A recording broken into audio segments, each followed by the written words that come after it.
What's going on, guys? Samuel Marshall back here in the studio with you, with the studio of the week being my brother's house. My wife and I are living on the road right now, and so it's gonna probably look a little bit different for every single one of these videos that I'm doing right now. But today, I specifically want to talk about launching a new product and the tooling associated with that. I have now in my career launched over 4,000 different products. And one of the things that I notice when I talk to people about launching their own products is they're usually concerned about whether or not it's going to be a really big upfront investment. And I want to break that down a little bit to hopefully reduce some of the friction, reduce some of the fear, to where if you have your own product that you're wanting to launch, or maybe you're wanting to outsource a current product, then you can realize how simple that really can be. So first, I just want to say this, that there is a huge expanse of cost that could be associated based off the complexity of what it is that you're looking to do. On the simplest end, there are so many products that if you already like it, but you just want to have your own version, it's called private brand labeling.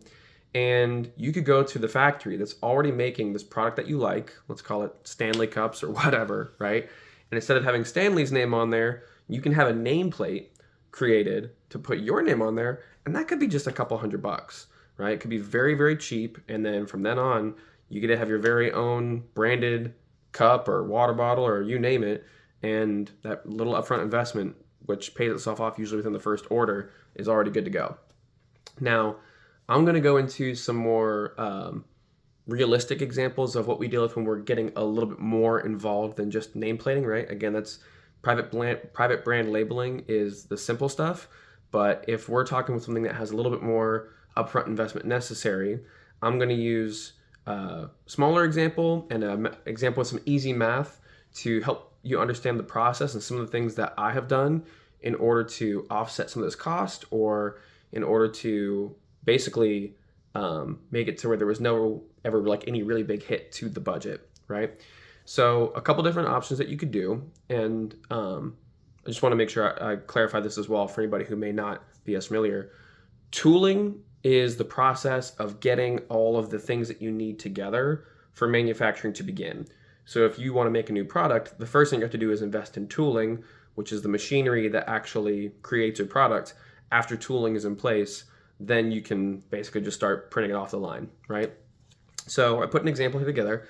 Let's say you wanted to create a product, and some of the different products that we deal with that might be in this range could be like a wrench or a screwdriver or something like that. We've had projects that have been as high as multiple, $100,000 plus, all the way down to a couple $1,000s. I'm going to use the example of $10,000, right? So let's say you want to have your own product, and the initial upfront investment with a factory that you've quoted, that you really like, that you trust, that you've seen some of their products, you trust their quality, and you find out it's gonna be $10,000 just to kind of get started, right?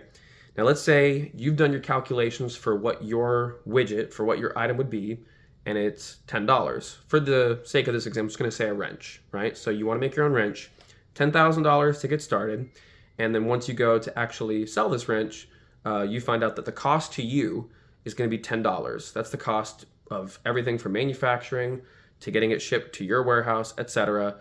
So that's total bundled cost, right? All the different costs within, which is another whole video. But let's just say your total cost for this item is $10, right? Now let's say you want to sell this item for $20, right? That's going to be the price that you're going to sell to your customer. Now, when you look at your price, which is $20, and your cost is $10, the money that you keep, right, your profit is going to be the $10 in between, right? That's what we call margin dollars. So you have 50 points, 50% margin, and that's, again, the price and the cost, what's in between. So you have 50% margin. Now, that $10,000 of initial tooling, you want to get that paid for, but maybe you don't want to pay for it up front. What a lot of factories will do, and I'll say this first, oftentimes you can get the factory to pay for all of the tooling if the business is going to be a big enough win for them, right? They want to do business with you. So hopefully that in of itself just helps you realize it's good to just start getting out there and networking and reaching out to factories to find out what they're willing to do, because a lot of times you don't have to worry about any upfront investment. But if, let's say, you are going to be willing to pay for it, or your split percentage of it is $10,000, what you can do is you can amortize that $10,000 over the course of the product. So if you go to the factory and say, hey, we would like to amortize the cost of this by actually putting that into the piece price, what you're doing is you're taking your normal cost, which is $10, and you're increasing it by a certain amount to where every single time you order that product, it's going to cost you a little bit more, but you're paying for the tooling in the process, right? So let's just say, and I'm going to keep using this example I have here. Let's say you want to just put an extra dollar. You put one extra dollar onto the cost of your item. So now your total cost, instead of being $10, is $11, right? Your margin just went from being 50% to now only 45%. It's gone down a little bit because you're still selling for $20, but now your cost is $11. So you're making a little bit less money. You're only making $9 every time you sell it now. But now you can start to pay it off as you're purchasing the product, right? So you purchase the product, you sell it, and that way there's no initial like big upfront capital investment. Instead, it's just paid off as you go. And so what that would look like is you would need to sell 10,000 units at $1 a piece to pay off that full $10,000 total initial investment. Follow me so far? Okay, so if you forecast what you're going to sell this product at, right? Maybe you have some research, maybe you already know how many of the product your customer is going to buy based off of previous projects you've done together or just based off your market size. If you know that you're going to sell 5,000 units a year and you know that you need to sell 10,000 units to pay off your tooling, it's going to take you 2 years, right? 10,000, 5,000, divide by 2, right? So it's going to take you 2 years to pay off that tooling. After that's paid off, you'll go right back to being able to have your full 50% margin, $10 every time you sell it, good to go.